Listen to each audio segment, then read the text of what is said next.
the explanation for gravity is that matter bends space.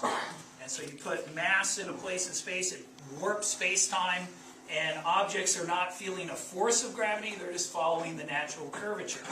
And so this is a sheet of Lycra. Where do you get this? This is my old bike shorts. No, there's literally a spandex.com. You can get a sheet like this if you buy the sale stuff, so you don't care what it looks like, right? For like 20 bucks, maybe less, depending on the sale. And so you put matter, and it warps space-time. And so if I have another object, it also warps space-time. They feel that, and they're attracted to each other. And so that's Einstein's picture of gravity. Objects warp space-time, feel that curvature, and move accordingly.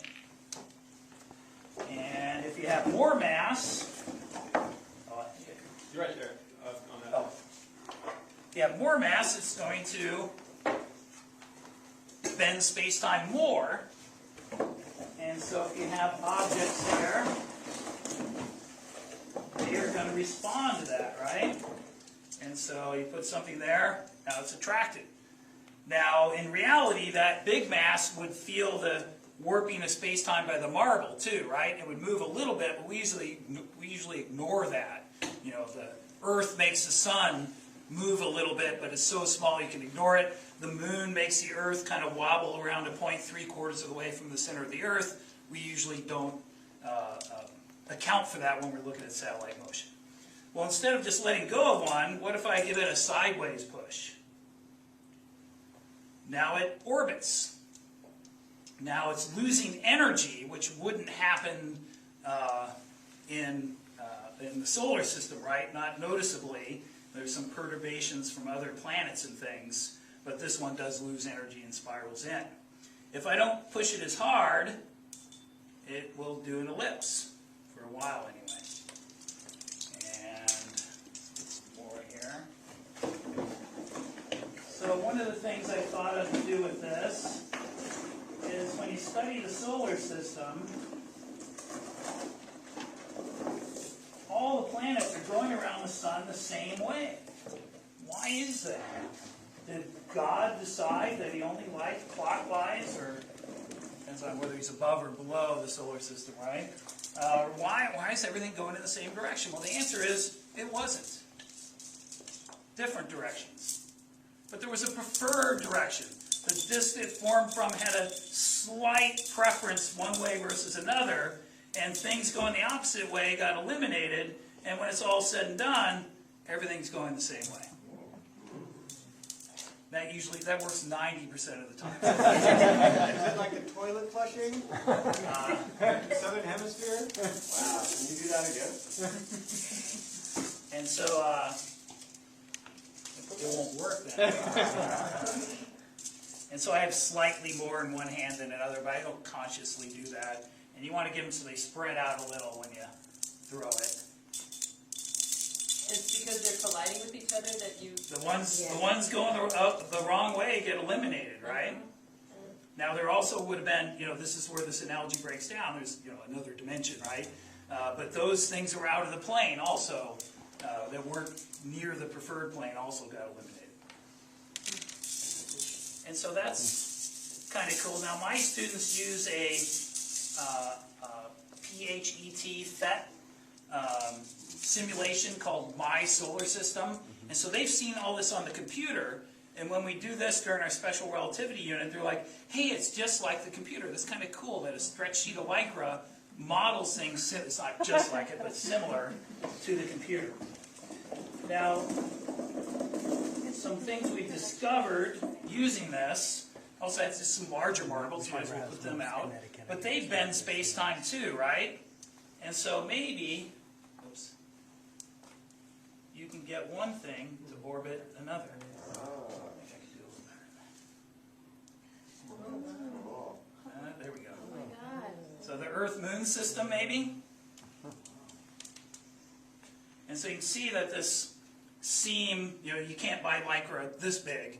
You get it in rolls, and you have to sew it together. I've been told to use stretchy thread to sew it together. And so next time I do it, I'll do that because it pulls. And so just a little bit of thread fixes it. And so in the morning, when I first set this up, I'll have it leaning against the table. I'll be underneath fixing holes from last year. One time my principal walked in. And I hear somebody in the room, and I'm underneath. I'm in the middle of sewing it. I'm not going to pause yet. And then he's looking around for me, and he kind of knows somebody's in the room. And he says, "Oh, there you are." He goes, "What are you doing there?" And I go, "I'm repairing a rip in the fabric of space-time. What do you think I'm doing?" How often do you get to say that? Another thing this does, you've probably seen plastic ones of these, right? The Discovery Center, Children's Discovery Museum in San Jose has one. The Exploratorium has one. Sometimes they have them at shopping malls to get you to put money in it. But one thing you can't do with those is put two masses in. And so when we went to the moon, when we first started, we sent our spaceships on what are called free return trajectories.